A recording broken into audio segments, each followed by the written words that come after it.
Welcome to Pindar Poetry. We hope you learned something new. You start by quickly inspecting scalp and installed lock extensions. This avoids making repairs worse. Once you confirm no infection, isolate one section and secure surrounding hair with clips. Next, use a 0.60 8 mm crochet hook and light lubricant to test tension. This reveals whether you need tightening, retwisting, or removal. Make sure to document problem areas by photo.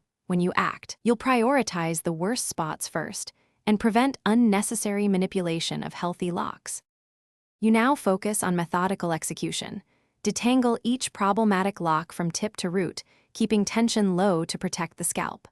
Once detangled, use the crochet hook to pull stray fibers into the shaft and then apply the retwist, palm roll for natural hold or interlocking for stronger base anchoring. If an extension end has detached, reconnect with a threaded loop or sewing needle and knot securely. Meanwhile, monitor length and weight to maintain even distribution across the scalp.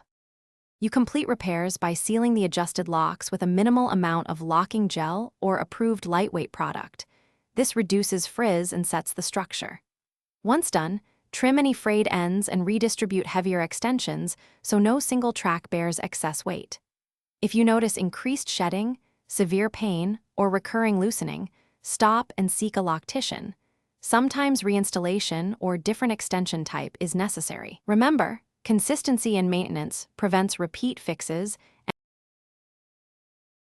Thanks for watching. Consider subscribing if we helped you.